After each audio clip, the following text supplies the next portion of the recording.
Hi, and welcome to another episode of Wine and Wisdom.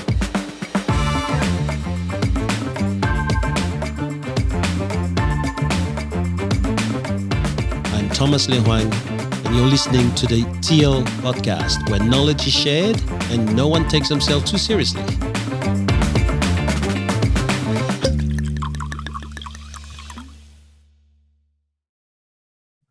Yeah. Says Being live streamed. Okay. Live stream to the NGE page, mate. Well done. again. No. Oh, he just likes getting you going early. What were you doing there at 5 a.m. in the morning, Jace? You weren't. Mate, I was heading up to where? No. I think I was heading up to I might have been at a conference up at Kingscliff. So I stopped at all the ocean pools there, and I was called into port on the way through. But that's a good spot. That's booming actually. A lot of development there too, eh? Absolutely. Yep. Yeah. So I've got a couple of clients there sitting at port, and they're they live in Wingham, but they run a business there in Wingham, Port Macquarie. Yeah. And but that's booming, that, John. I couldn't believe it. Absolutely. So Right. yeah. Right. Yeah. So I had a couple of clients actually from here in the Shire, and then they moved up to Foster. They built up there. And Foster's just magic as well. But especially coming over that bridge to Tuncurry, and you see the dolphins all swimming over there. I know. Sells it every day, wouldn't it? Yeah. It's like being on a holiday every day where I live. Every day. It's beautiful. All right. So we're live, right? About your office, Lou. We're live, mate. We're live. Well, welcome to Jason, everyone who's watching. Our special guest, Jason Platt, good mate of mine, has a small business in Sydney near Sutherland. And I thought I'd get him on and talk about a few things, but I think we might talk about our wine. Good intro, mate. Well done. That was good. Always leave it to Denala, mate. That's all right. What's our topic? You want to go news or you want to go wine? Where do you want to go? We want to go. Let's do wine first. Let's go. Wine first? Wine first. All right, wine first. Okay, so wine. We're all first. thirsty. So all bar one of us is drinking the same bottle today. The guys are so grateful. That I lost the competition last round, so I had to buy everybody a bottle. So they got a lovely bottle of Forester's Estate 2022 Chardonnay. Rubbish. They all You have can't a wait. different one. Mine doesn't say lovely. See what I mean? They're hard budge to please. What'd you get, Jake? Magic mushrooms farmed from Canberra. What are you drinking, Jake? I thought we won. Yeah, so what I got the squirrely pig, right? And it says here, paired nicely with lamb. And I thought, well, I'm going to be a lamb amongst the wolves tonight, so I thought I'd get that one. It's quite suitable. So No, that's usually Chris. So cheers to that. Welcome, Cheers, mate. guys. cheers. Welcome, Jason. Can we change our rules before we get going? If you lose, you actually have to buy a decent bottle of wine and not.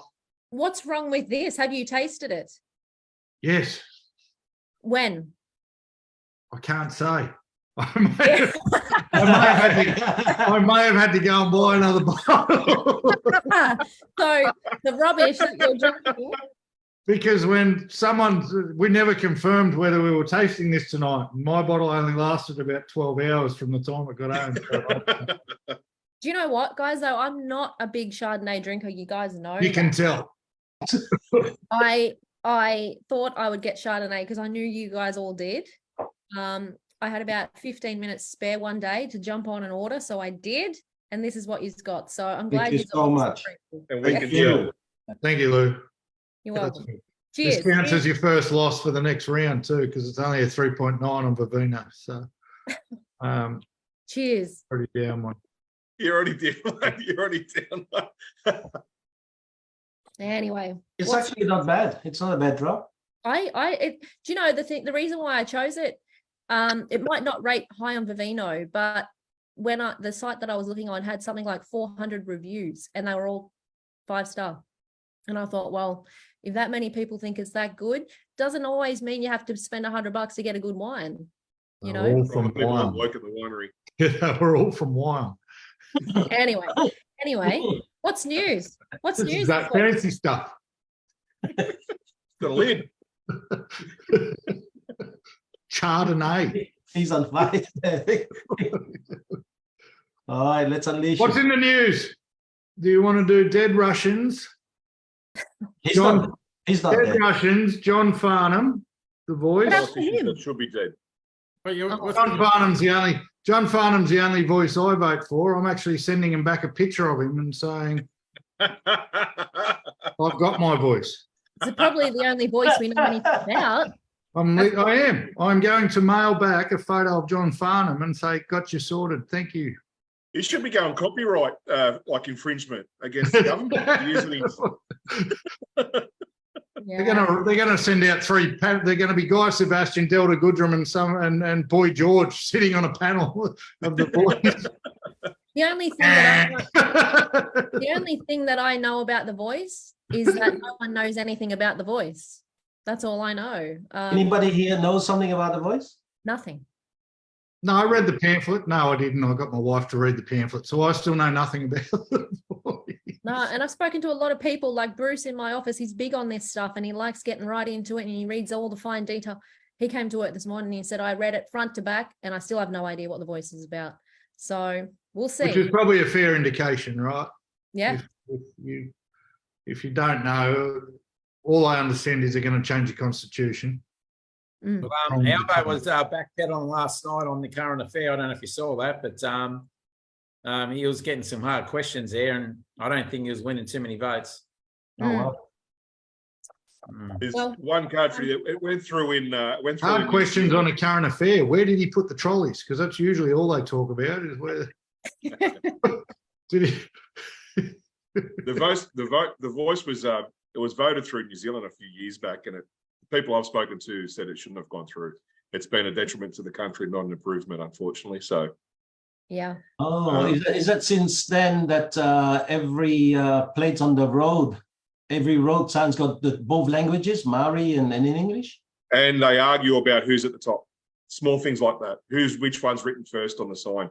There's a lot of other things as well, but just small things like that. And it goes into a lot of policies getting passed with permission and being voting rights and policies that are being passed and so forth. And I've spoken to a few people who live in New Zealand, and I haven't heard any benefits for it passing. So, I but you already are, have enough trouble there is a reading. lot of, I think the government's being vague on purpose, and hoping everyone will just jump on the bandwagon. But I think it'll be the find out. opposite. I think Australians are a lot smarter than the government's getting credit for at the moment. I already have enough trouble reading speed signs, mate, according to my license. So I don't. If they put it in a different language, I'm screwed. I don't know about you guys. Have you guys seen this new thing where apparently the councils will drive past parallel parking and they take pictures of their licenses, and they will just come back an hour later if it's now parking and just fine everyone that's still there. It's been They around don't for even about park in the cars anymore. Yeah. for about 10 years, mate. Oh, I've never been booked that way, so I wouldn't know, mate. So They're doing that in Port Macquarie, Chris. Right, hands up if you got a 4% pay rise in the last month or 12 months. Nobody? You'll work for yourselves. Nobody? You did. I did. Sorry. So, Thomas you alluded to it before, but you're wrong, TL. It wasn't politicians, mate. RBA staff, the Reserve Bank of Australia staff, have just been offered and rejected a 4% pay rise because it's not enough. Mm. The Reserve Bank of Australia, who's just sent everyone to the wall, have all been offered a 4% pay rise and said, no, not enough. Mm. Yeah. I don't even know where to go with it apart from John Farnham. You're the ones trying to understand it. If they need finance, tell them to go see Jay. He'll sort them out. Yeah. Good one. What world are we living in? And how can they expect anyone to take anything seriously? So interest rates have bumped up 7%. Mm. They've been offered a 4% pay rise while everyone else is struggling to rub 2 cents together. And they've said no. So while I might be ungrateful for not drinking this swill that Louise has sent us as a trophy, if there's a definition of ungrateful, it might lie somewhere there. Or, Between Cam and the Reserve Bank. and then they're going to come out and say, oh, there's been no real wage growth, and that's why we've got to keep interest rates where they are. Oh, no, well, there's been no wage growth. They're saying no to a pay rise when they've just sent everyone broke. No, so hold on. So Ken, you sure that the federal MPs did not get a 4% pay rise? If they did, it was very coincidental because the RBA has been offered the same. No. If you put it in the news, you'll see it, mate. It's pretty big. Reserve Bank, actually, or it just got worse. Reserve Bank staff reject 10.5% pay rise offer, saying it doesn't address the cost of living, Oh, which they caused. Well, thank God we do have They someone. caused the problem. We may have to ask him a question about it, all right? So let's get into our subject for the week. Chris? All right, guys, our subject for the week is, are our futures chosen for us or by us? And I asked Jason on because Jason's got a very interesting story. He's a good mate of mine, as I said before. He's got a big heart, top bloke, and but his story is, and I didn't realise how great his story was till a couple of years back. We sat down, we had a good lunch. I don't know how many beers we had that day, but a very interesting story, Jay. You want to share us, tell us about yourself and all your background, and mate, we'll ask you questions as you go along and sort of, pick on you. That's all right. It's all, mate. It's all good. So, all right. So where do I start? So basically, born and bred in Leichhardt in the inner west there in Sydney. So that's where I'm from. My parents are Tigers there as well. What's that? Tigers supporter. Tigers, mate. Tragic. Oh, so we're That's doing- Tigers, not West. Tigers. There's a difference there, you know. So it's, Leichhardt wasn't, back then, Leichhardt wasn't what it is today, right? no, mate, it was like a bit like, well, Balmain. Look at Balmain. So I went to Balmain school in Balmain, went to school in Leichhardt, but back then it was a real hard-working Aussie battler type of an area, right? So I don't know if you know Leichhardt, but that's the way it was. Today it's, you know, $1 million row there, you know, so completely different contrast. But Dock workers and stuff like that, Wharfman and stuff, all that sort of. yeah, that's right. Yeah, that's right. So now it's different because everyone, you know, it's close to the city, you got city views, there's water around. So yeah, but back then it was just, you know, it's just normal, average, I suppose. But yeah, so that's where I've come from. But well, 4 brothers.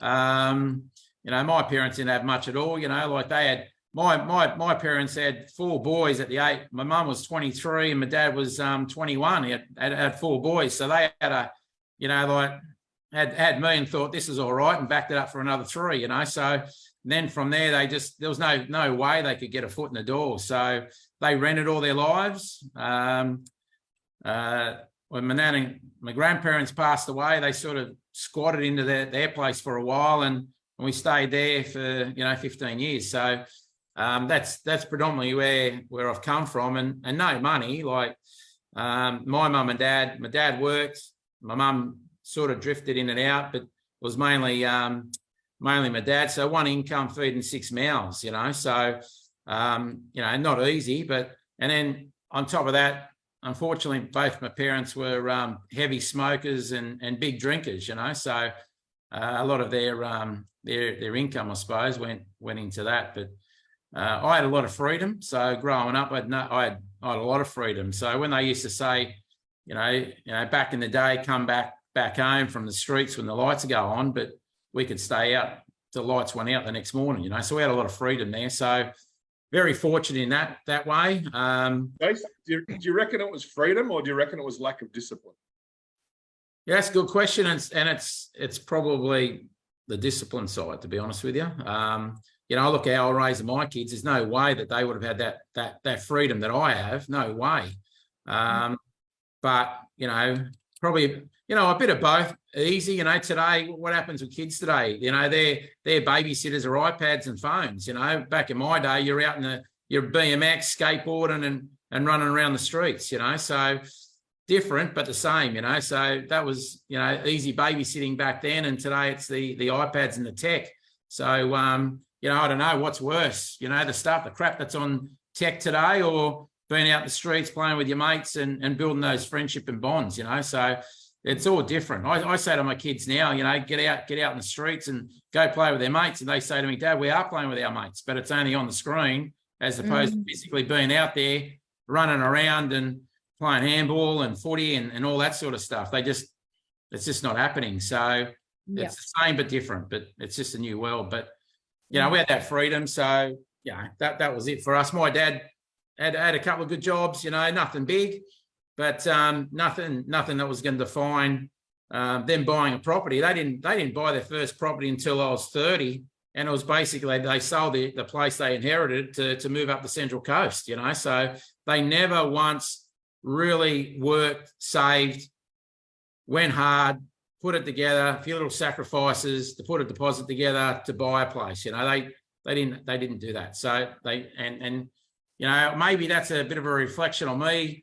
Like I said, I have 3 brothers, but that was a big one for me because, where I came from and looking at some of my friends and their parents had homes and pools and, lived in Haberfield, a bit more choices, a bit more toys, I suppose, but completely different. So, that sort of planted a seed that I didn't want to go down the path of having nothing. I want to have some choices when I get older. But Jace, wasn't there a point when you were growing up that the family home had no back wall? Yeah, so they had like that for quite some time. Yeah. So basically, this again, my mum and dad, they couldn't afford to renovate or do anything like that. So there was a time there where the back door fell off, and we thought, what, that's let a lot more light in. So we just took out the whole wall, and we never had back walls, nothing. We had dogs. And the dogs were the security of that. So in winter it was cold. So we had because back in Leichhardt too, you had the old fireplaces. So, you're cutting up the old fence posts to put in the fireplace to keep the house warm, but the back door's always open, so it was unreal. And then there was it sounds bad, but if I had my time again, I wouldn't change it because I know that if I changed one thing, it would not potentially put me where I am today. So there's no way that I'll be changing anything. It was great. Freedom. Was very fortunate too because where we lived, we had a house that was my nan's and then my grandparents, and then they had 2 blocks of land next door in Leichhardt. So that's worth an absolute fortune today. But, we had that freedom where, no back door, big fences at the front, and it was just great. So, so that happened. And, it was, I remember one time, my brother, he was 13, 14, young kids, teenagers, he's having a smoke in his bedroom, and he fell asleep. The bed caught fire, and it was like the whole ceiling all went black. We're all rushing in. Dave, you all right? And anyway, my mum's walked in. It was all, put the fire out, a few blankets, pillow got burnt, but the ceilings were black. And I remember my mum saying, geez, that's all right. You don't see any dirt anymore with the black ceilings. They should put black paint and just painted all the ceilings all black. And you never saw any of the dirt anymore. So it was just stuff like that. And, you reflect on it and you go far out. They were good days. And, my kids don't see any of that because we've taken that struggle away, right? That was going to be my question, Jay. So we can break down the journey as we go, but what do you do now? Where have you ended up? And we can work backwards, essentially. Yeah, okay. So I run a finance company now. I've got a team that we've got here in the office here. So I'm a mortgage broker, but also too, we run property investment nights as well. So we sort of, I wouldn't say the one-stop shop, but what we do is that with our clients, especially, clients that have an appetite to build property portfolios, that's predominantly with the space we play. Whether you're a first home buyer or you're you've got 10 properties and continuing to build your property portfolio, that's the field we're in. And our clients, we take them along that journey. And one thing I learned and I'll talk a lot about this as we go, from where I was to where I am, it all came down to one thing, and it was education. It was just changing our headspace. That I remember years ago, education's no weight to carry. So with that in mind, it was all about turning around and go, okay, What have I done? What can I do with clients that are coming to us that are in their 20s and early 30s that want to get a footprint and get a property? It's not transactional. We don't treat anyone that we service or anyone that we deal with. It's not like buying a coffee where it's transactional.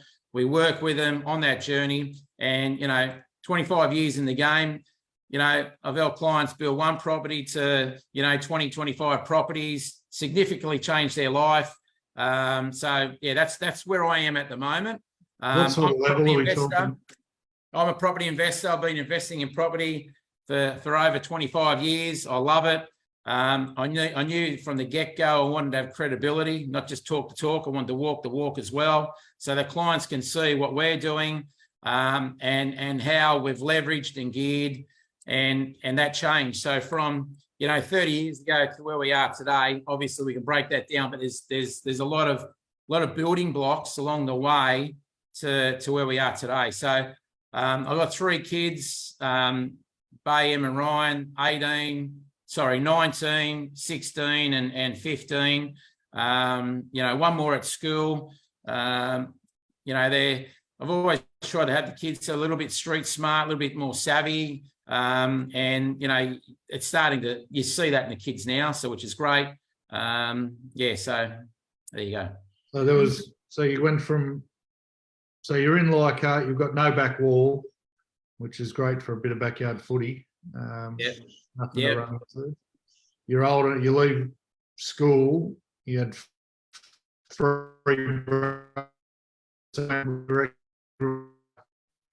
You can't break it up, Tim. Which direction did the 4 of you go in? Sorry, mate. So you had 3 brothers? Yeah. So I've got so 3 brothers, and you got to leaving school age. Yep.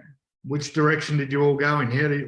Okay, so what I did when I left, I had a couple of goals of what I wanted to do, but I remember all I wanted, and it sounds materialistic, I just wanted to be rich. That's the truth of it all. I remember when I was at school, everyone on their final day at school, you're walking down and they're saying, Chris Denala, he wants to be a real estate agent. Someone else wants to be, a tradie and a sparky. And my one was, I just wanted to be rich because I had some friends that were their parents were quite wealthy. They had a different lifestyle to me. And I didn't know what path I was going to take. I knew I wanted to be a builder at the start. I wanted to be a builder and a farmer. There were 2 things I thought, at the end of the day, I could build a home, make it nice, and that's a foundation. So when I left school, I actually went straight up to my uncle's farm that was up in Gloucester at the Upper Hunter Valley there. And I worked as a farmhand for 12 months, saved everything I could because you're on a farm, there's no way to spend money. And when I came back, I said, right, I've matured a bit more because I left at 15 and a half, 16, left school and came back, saved all my dollars, which was about $4,500. And when I got back, I said, right, I'm going to start working with a few mates who were parents were builders. So I thought I'd try and get a kickstart on that. When I got back, I thought I had enough money to buy, a little car. And my mum says, I said, Mum, what's going on? There's no power. And she said, no, the electricity bill got cut off last month. Okay. How much is the bill? We go, it's 2,000, but we don't have the money. Far out. Can't swear on this, so I'll try and be nice. If I do slip out, that was a long time ago, Jay. Right? That was a long time ago. Oh shit! Okay, Mum. Well, give me the bill, but we need. You're allowed to swear. You've just got to shout us lunch and. Yeah. Anyway, and I said, Only Mum, about $2,000 a pop. yeah, give me the bill, but this is going for my car. Like, what's going on? And anyway, they're living in candles, so the candles in the house, no power. And then the next question is, well, what about how they're cooking? They had gas bottles from a cooking camper that I had, and that's how they're cooking dinner, right? So it was just mad, right? Mm. So anyway, shelled out there, paid the bill, and then obviously the water bill's coming, and I'm getting all these bills from my mum and going, Mum, I'm gonna have no money,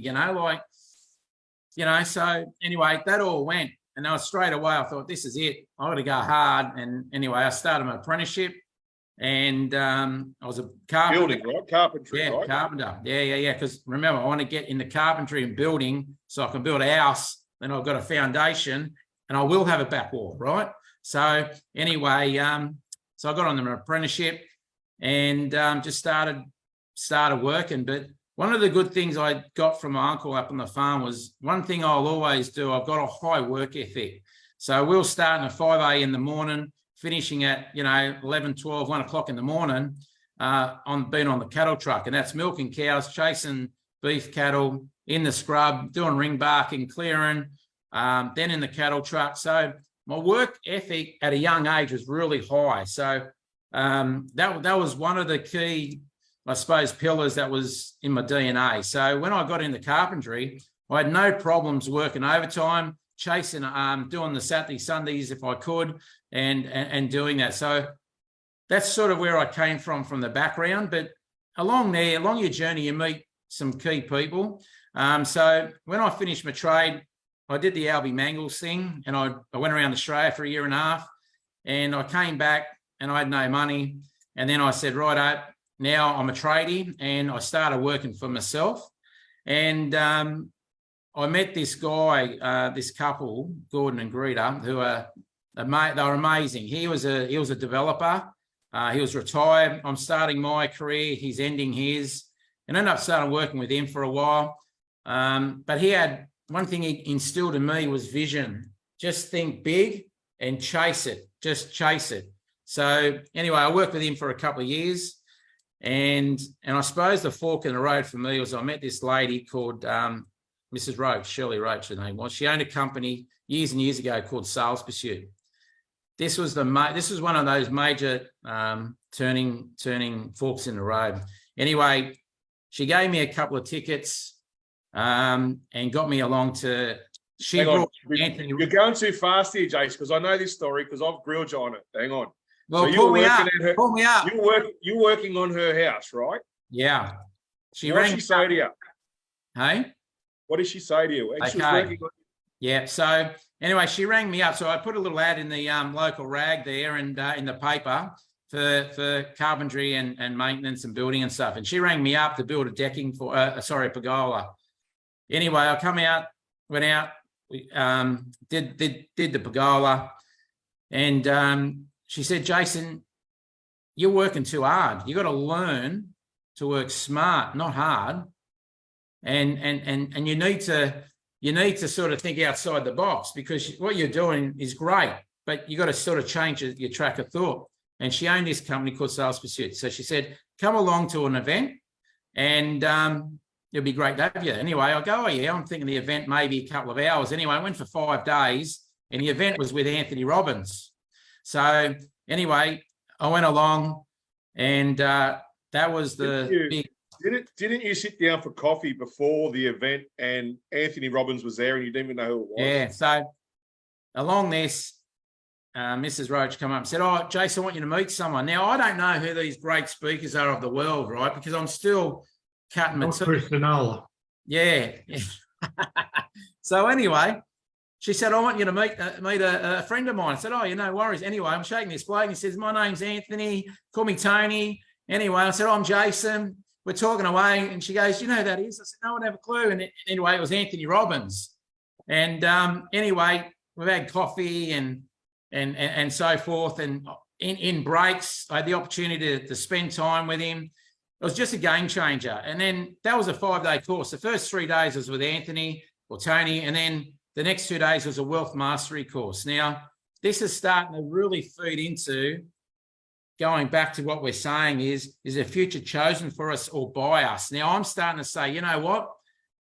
I don't have to live my past to make my past the future, because this was the first major step in that direction. So anyway, through that, me and Mrs. Roach, I'll call her Mrs. Roach for respect, she was an amazing lady.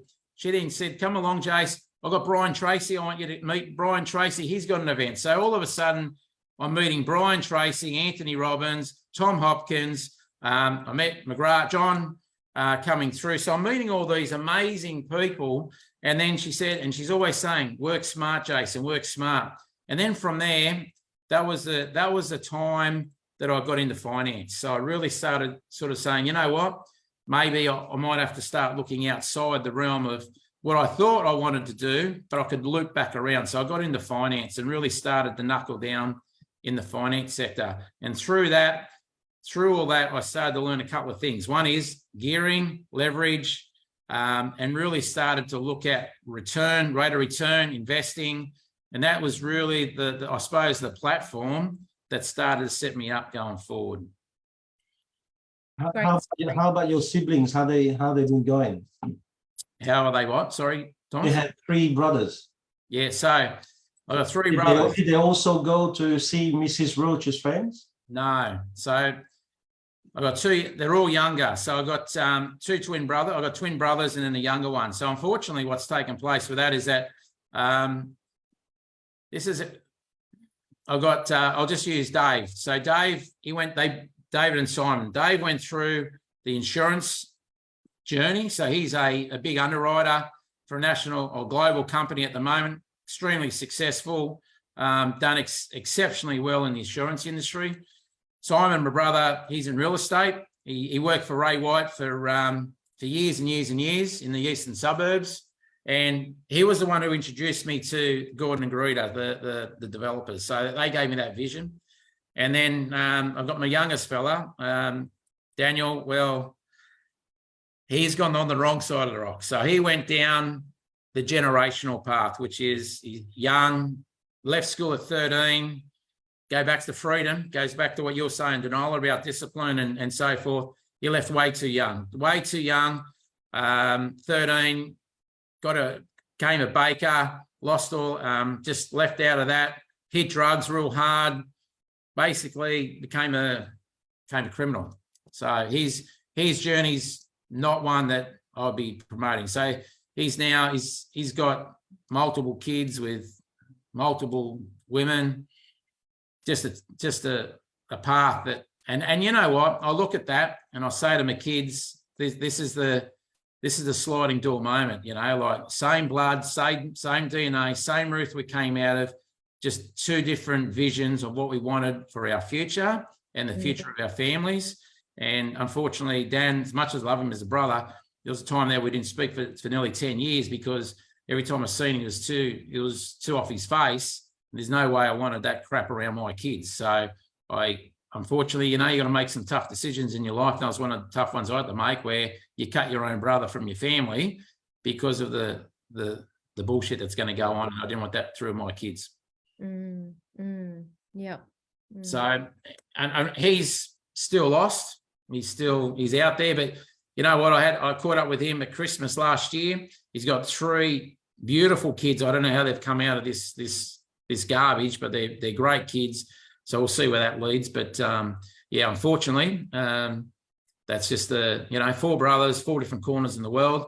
Yeah. So, but anyway, that's where they're all placed at the moment. But yeah, and Jason, you know, you were speaking before about, you know, you wouldn't change a thing from your upbringing because it's made you who you are now, right? Yep.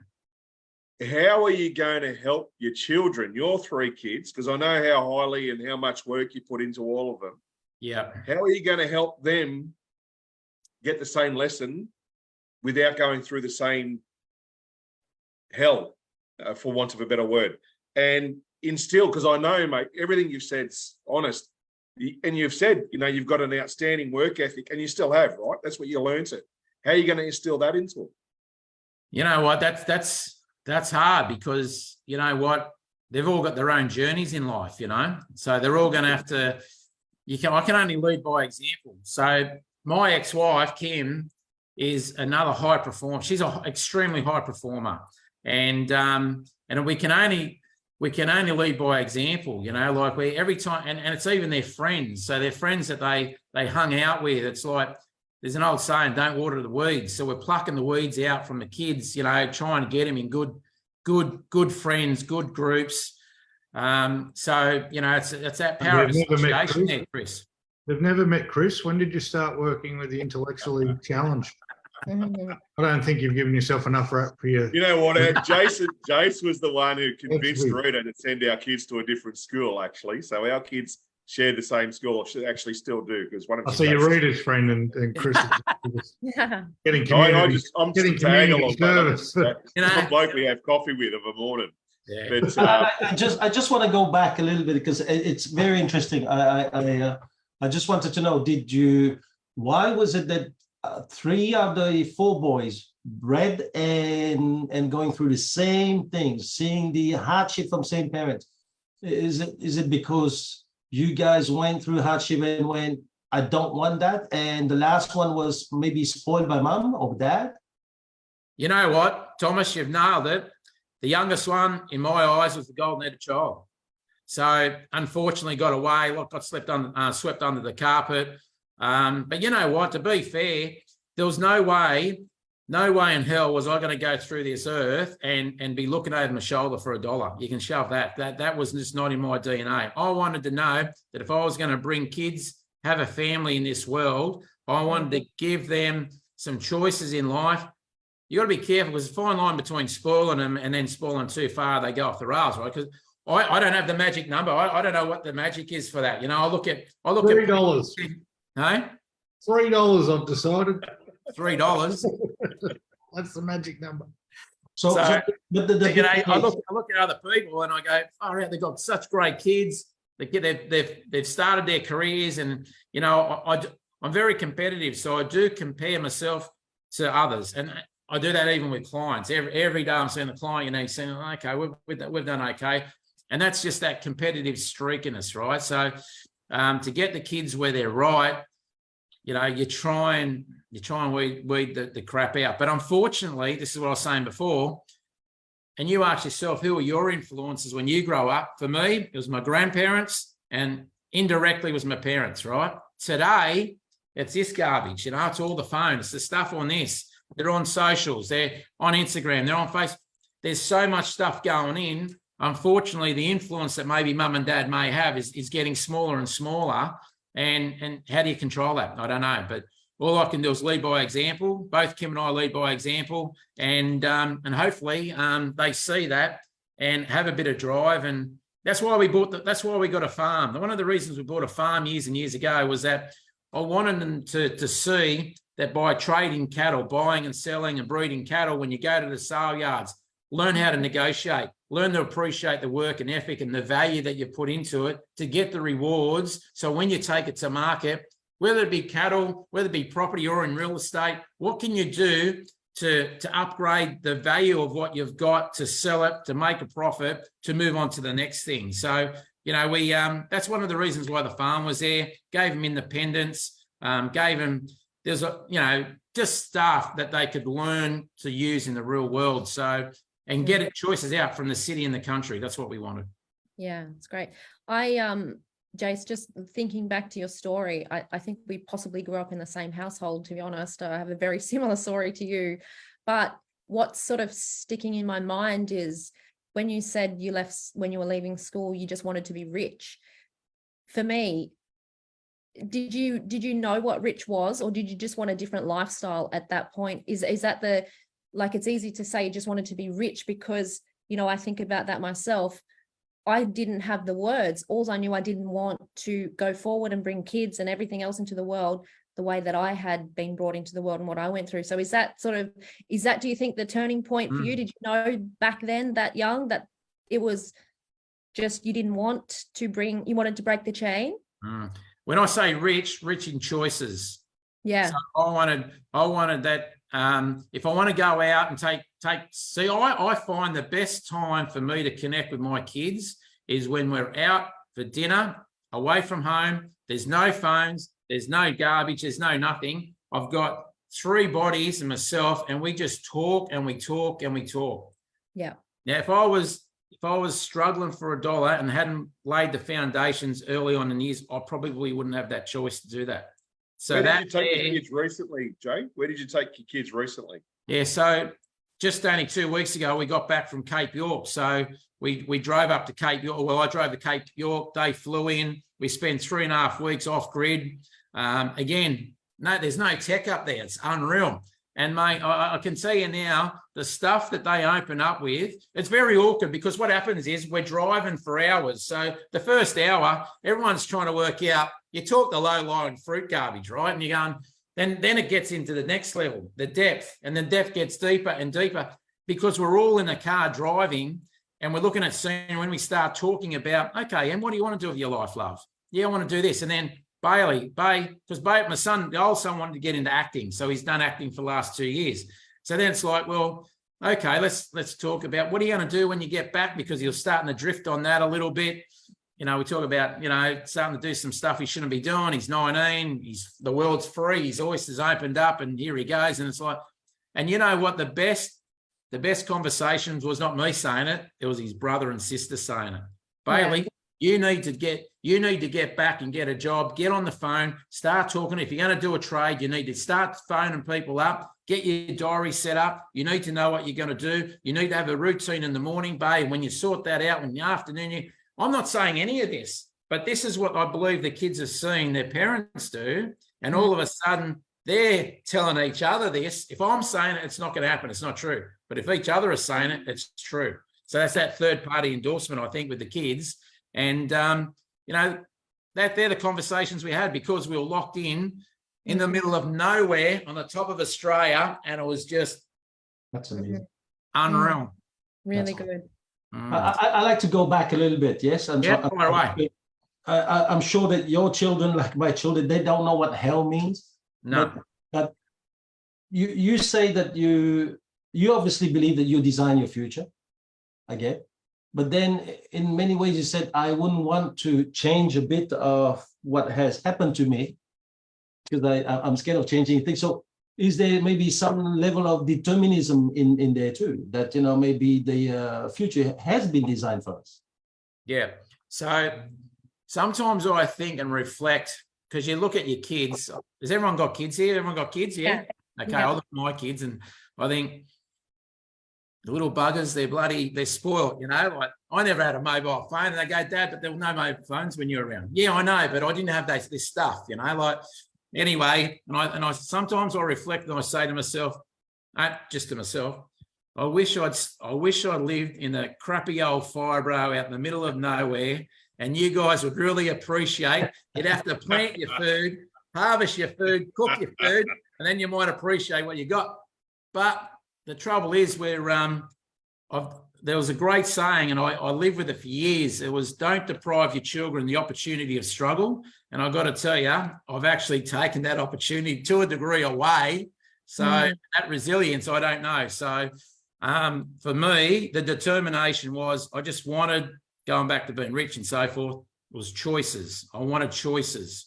If I want to go away, I want to go away. I don't want to be going to the bank, borrowing money for a personal loan to fund a holiday that has no appreciation, no asset growth, no nothing. But that comes back to education, understanding that using money as a tool. It's counterintuitive though, right? As parents, we don't, to sit there and go, I want my kid to struggle. Like, what are you doing? Counter nurturing, yeah. Hey? Like we all have the same opinion. Like we're all at different ages here and different stages, but we all are of the same opinion as Jason, I'm sure, that they got it too easy. And back when I was growing up and all that kind of stuff, but none of us would let our kids go through it, would we? If we had the choice of I've done the work to put myself in a position where my kids won't have to go through it. Versus I've done the work and got myself out of the shit and I've driven a path. I'm going to let my kids go through the same shit and see and hope they don't end up like the younger brother. None of us here would let them do it. No. Struggle for them. Like we go, oh, I'm going to take your phone off you. And then we deal with a 3-hour tantrum. My kids are a bit younger, right? That's right. Well, Hey, that's their struggle. Their struggle. My kid's biggest struggle at the moment is I've got a friend who's got 3 electric scooters and 2 PlayStations, and you've only given me 1. That's their struggle. But we still do it. So we can talk. Yeah, I think we can talk all the high and mighty stuff we want, but none of us would let our kids go through what, you know, and I had a back wall, right? I'm not going to sit here and say I was poor as a child. My parents gave me everything they possibly could. But I've also got a spoiled younger brother who's gone a completely different path and isn't in the position that I'm in now. And none of us, honestly, would sit here and like, you don't let your kids struggle. Taking them to Cape York on a trip, mate, that's not struggle. That's holy shit. My dad gets to take me to Cape York on a trip. Like that's. Hey, flies them up there, flies them back, and they're like Oh, celebrities. geez, well done, Jason, making your kids struggle. Yeah. You know, Private I'll say this though, majority of people wouldn't have done a 3-hour hard camping, like no amenities, shit behind a tree sort of trip. Majority of people would have stayed at a resort for 2 weeks in Cape York, turned around That's and come not home. struggle. Don't try and polish it, Chris. I'm not polishing it, but what I'm saying is the lessons that the kids got during that trip with Jay, whether they got flown up and flown home, and Jay had to drive and actually his car broke down on the way back. That's another story. But I think that lesson for them during that trip, living off the grid is a fantastic thing. And I don't think a lot of kids today would experience that. No, but that's part of Jace has worked himself into a point where he can do that, right? The kids aren't probably going to appreciate that for another 10 years until their parents. No, but people at Jason's position, I don't think generally would do that. They would go the other option of the 5-star resorts and so forth and so forth. Yeah. That's what I'm getting at. So, Jason, going back to you now. So you grew up with some poverty mindset. You grew out of that. You gave your children. But do you find that deep inside that part of you, that foundation still the same, even though now you're surrounded with more choices? You know what? I think it's branded in me. That's it. I'm branded. That I you know what? I often reflect on my past and that childhood, and I think far out. But you know what? Then I go, how good was it? The stuff we did as kids, like it was crazy stuff. Like just whatever we wanted, we had that freedom. Like I'm not saying my parents are passed out on the lounge, but there's been times where I've had to pick them up and take them to bed. There's been because they've just been out of it. So, but that's just. I wouldn't change that. You know what? That's created me, the person I am. And would I change me now? No friggin' way would I. I mean, you know what? First thing is when the plane's going down, the first thing they say is grab the oxygen mark and get yourself going so you're good to help others. That's what's made me the person I am today. So I would not change that. What would your younger brothers say though, Jake? Because it's easy, like not easy. When you go the right path and you overcome it, you go, oh, it's made me the man I am today. Mm. When you go the wrong path and you don't overcome it, you go, it made me the man I am today. It's exactly the same answer, but one is who you described earlier and one is yourself. So I think when you come out on the right side of the tracks, it's easy to go, oh, thank you for my childhood and thank you for this and thank you for that. When you're on the wrong side of the tracks, it goes from thanks to blame. Yes. Yeah, that's right. I agree with you. Yeah. We've all seen it. What do you think the difference is, Jace? What do you think the difference is in what Cam's saying? Why did you take right path and they take wrong path? Because I've got the same dynamic in my family and I have my thoughts about it. But and I'm the same. I would not change a thing of my life because of what it's made me today. But there was tough times that you just think. That's the topic, right? That's right. I probably disagree with you. I probably would. I'd love my father to be Bill Gates and my mother to be the late Queen Elizabeth. I think that my life probably would have been mate. So that's a very nice thing. That's why I said that's why I probably disagree with you. The problem sometimes is that we don't want to change it because we all have the fear of the unknown. Most of us would rather deal with the entity we are now than maybe something that could have been worse. But I just want to go to another thing here now, because you are in finance, and I'm sure that people are going to be asking. We passed COVID now. We've had like over 12 months of interest rate rise. And I went on to the nectar.com.au website where you are affiliated. And some of the ideas that you had, two of them was save money. And I think that was 0.6. And there was another one. How the hell do you save money when everything's so expensive now? And how do these kids are going to, I understand your first point was work hard or earn more, but what would be the advice you give these kids now, whom you probably know are living at home with their parents so that they can spend more money on engagement rings? You know what? Yeah, Thomas, I'll say this. What I'm seeing more and more, a trend at the moment. Sorry, Jay. There was a There was an sneaky thing against engagement. Thomas against his family on that. Oh, it was bigger than my main bathroom. Oh. Thomas's son just got engaged, and yeah. And the ring could guide in the space shuttle. Seriously, I'm talking about Joel. I'm talking about Joel, guys. All right. oh, Joel.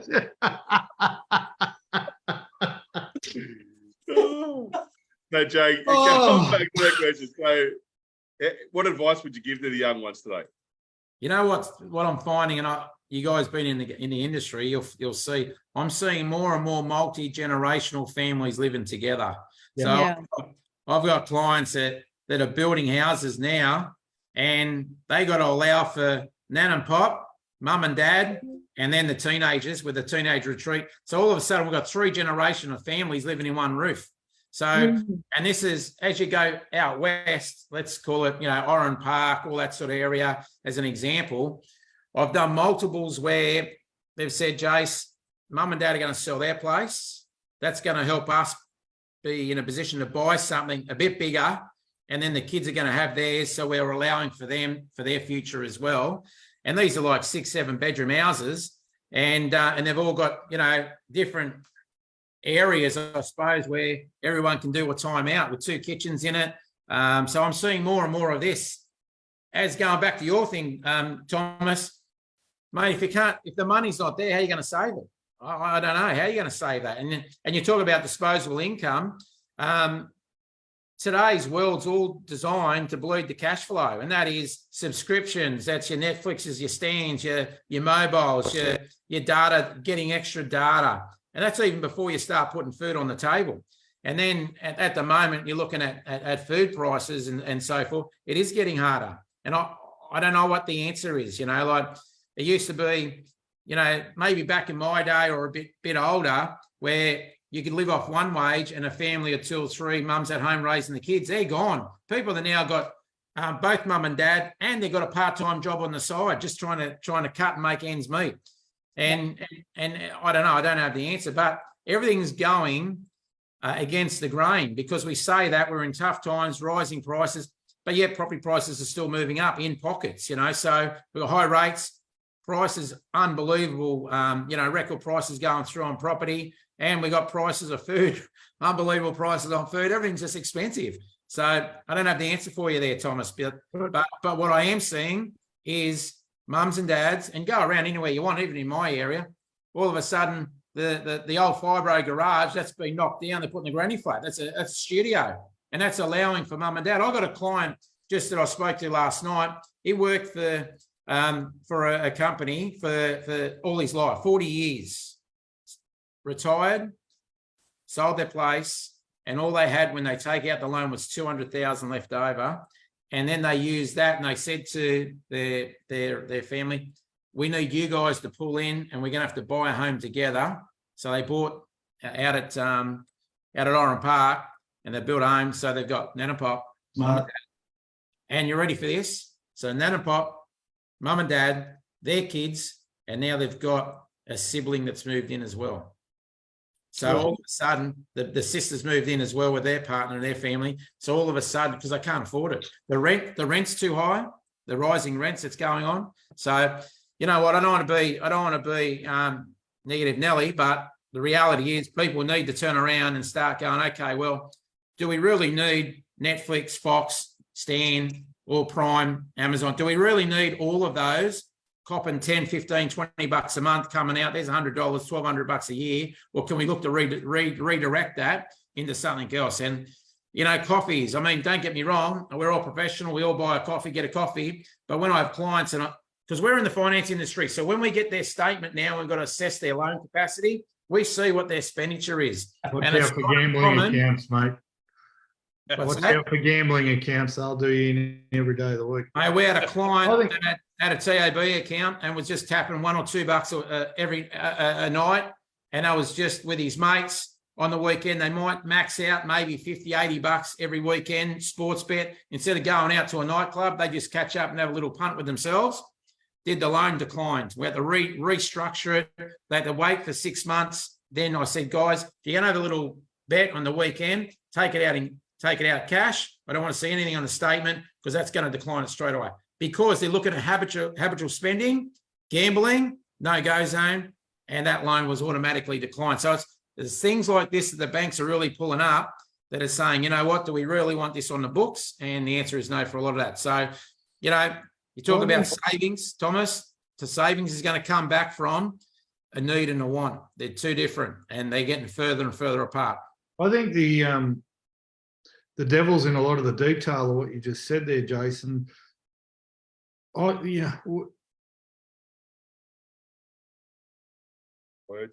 not silence. You all Keep playing statues or had the small house that was. No, sorry, my internet's no good because I've cut back on subscription. He just there you go. He's just done it. We've all had it. No, listen, savings. I think the devil's in the detail. I've had a couple of appointments recently with boomers who have gone on about the idiots who spent too much on their houses and the idiot young kids who spent high at the wrong time. And I remember when it was 17%, and I remember when it was this and that. So my first problem is this. If a bank says to you, as a 25-year-old, here's $1 million, find me a 25-year-old who's only going to spend 600,000 or 700,000, right? That's the first thing.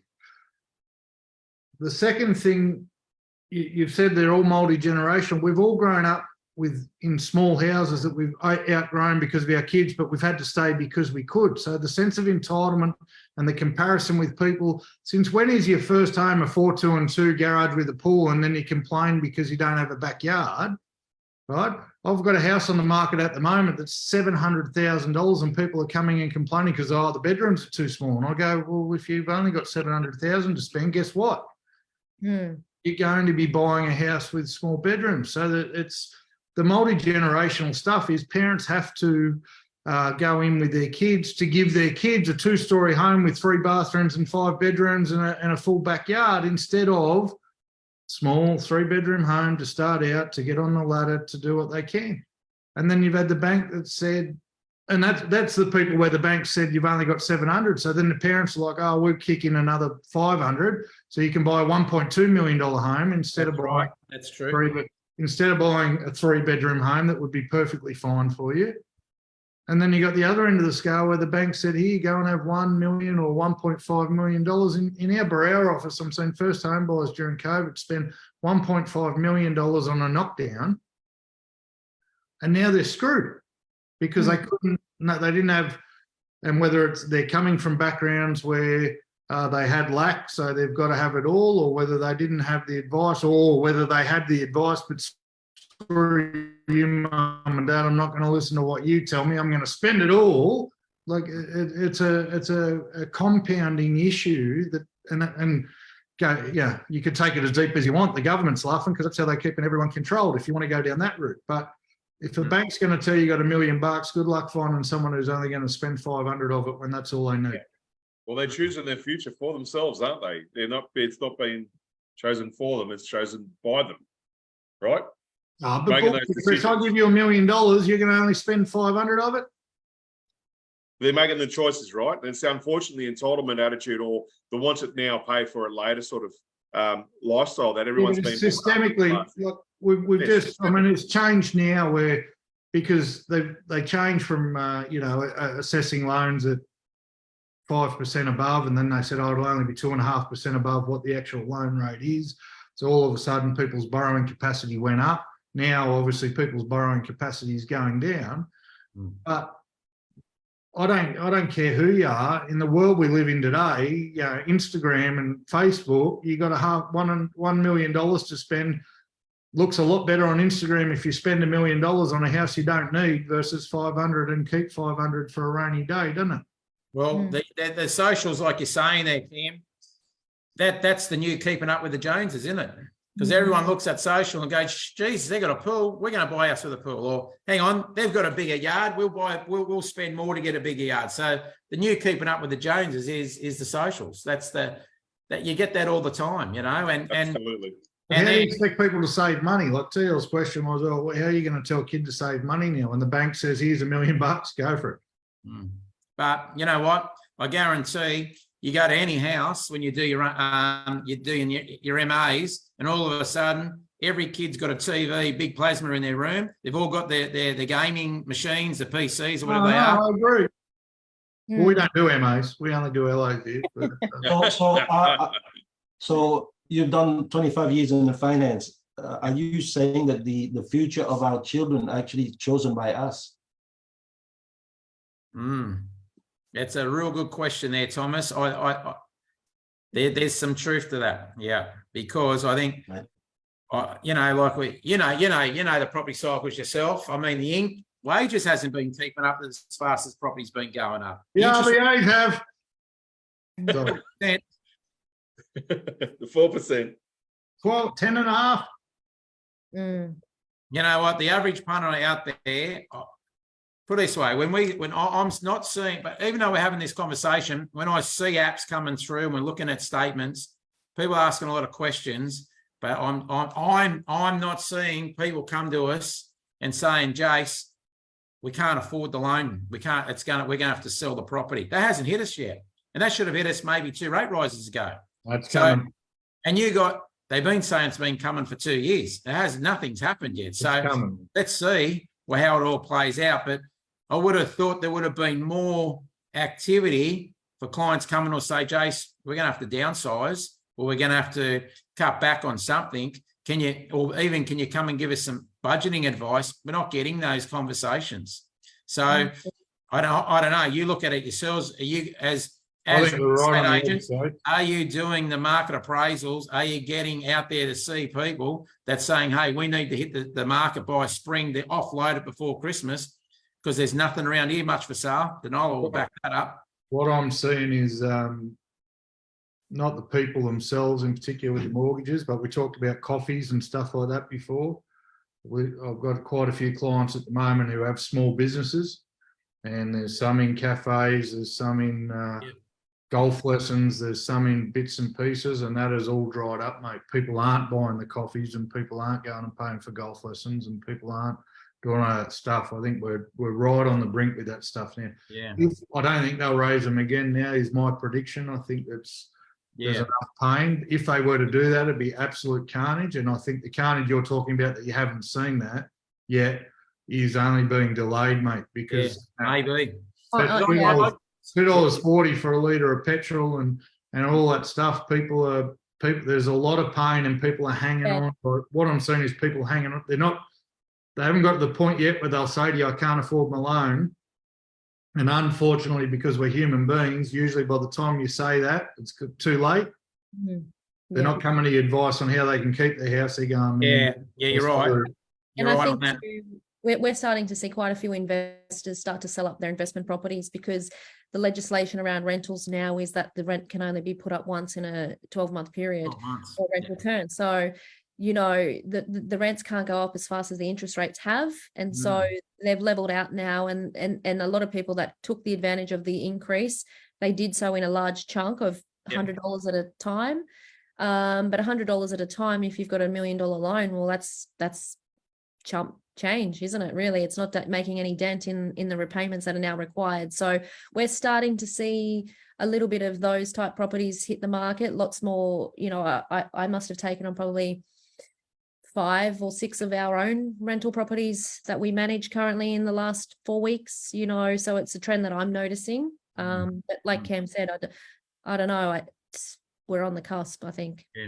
Well, they're all talking about this mortgage cliff, right, which is basically mortgage prism. So you're hearing this sort of language at the moment, and that's based on clients over the last 2 years that took out the rates at 198, 189, and they're coming up now in the next 6 months to 8-9 months where we should see a lot of that filter through, and they're going to be going, okay, I'm going at 1.98, 2%, and I'm jumping straight up to 6%. That's a massive jump. So whether it's been delayed, I don't know, but there's a lot of talk about that. But go back to what you're saying, Cam. You know what? You watch the TV and the footy this weekend. I guarantee every stadium is going to be packed out. How much is that per head? I go down to Cronulla and I'll argue with you on that, because it's $20 a head in a lot of cases, and sport is one of the great escapes, mate. Sport is what the Romans used to put on in a Colosseum to distract the masses from the pain. No, I'm being deadly serious. That's true. I believe Sport is not a good indicator, mate. If someone's struggling, we talk about, Jesus Christ, I did a listing appointment the other day. They sat there and talked about how they're both riddled with lung cancer while they were puffing away cigarettes. People can't afford to do basic life stuff, but they'll still buy cigarettes and a carton of beer. They're still going to go to the footy because sport is the great escape, mate. The great escape. And that will be one of the last bastions to go. They're giving up their coffees before they stop going to the footy. And when you dig down into it, 75,000 people at Homebush isn't a great sign of the economy when you find out they've given half the tickets away. Yeah. But I know even us, when we go to Cronulla, where I am, mate, all the restaurants are all packed. They're still packed. Where are you? I'm in Cronulla, Southern Shore. Well, that's where Danola's there eating most of the food.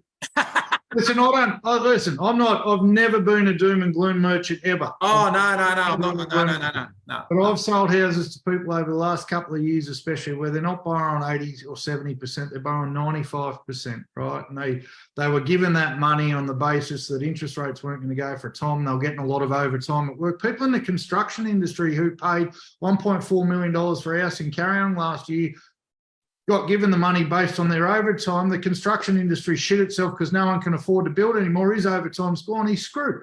Yeah. Right? That is happening everywhere, and it just hasn't reached the point yet where they're all putting their houses on the market. But I've never done more appointments. I've never done more appraisals. The amount of stock that's about to hit the market is going to be huge, and the amount of pain people are in, like, I've got a mate here who won't even buy a frigging real barbecue because he's worried about what's going on in the world at the moment.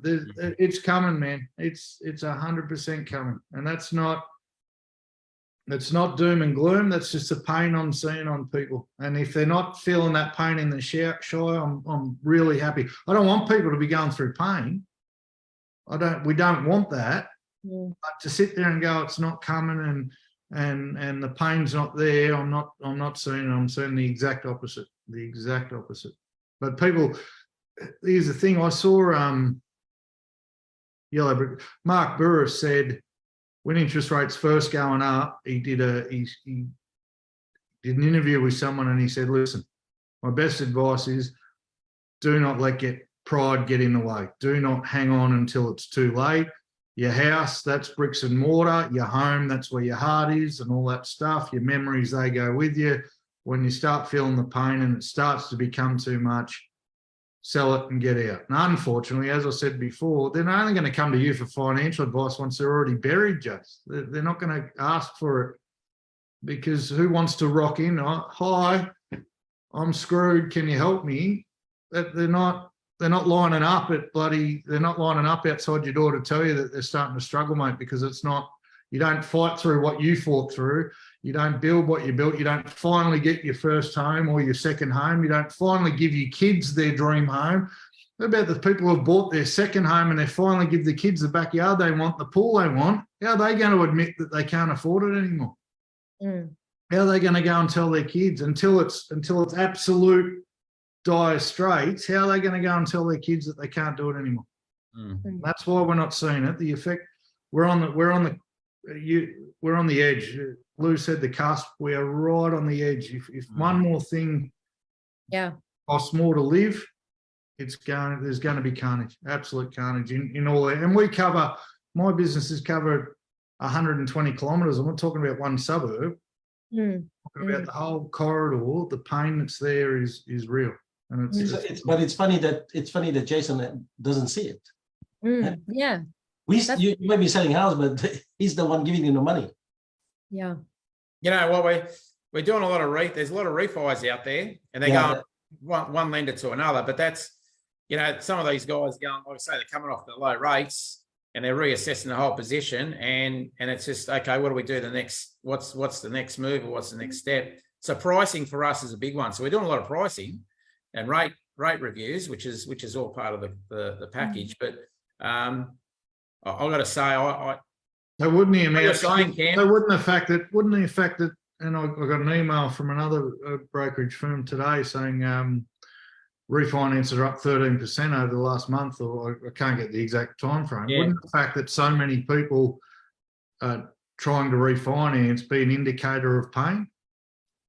Not really, because what it is that they're coming off a low, but a lot of those will be coming off their low fixed rate. So whether they're at, say it's 2%, whether they stay with a lender or they want to shop around, it's going to move from one lender to another, unless the lender they're with is going to reduce their variable rates. And I've got guys now, I'm going to the bank and saying, we're going to refinance these clients. If you do not come to the party, I've got clear instructions. We're going to pick up the loan and move it elsewhere.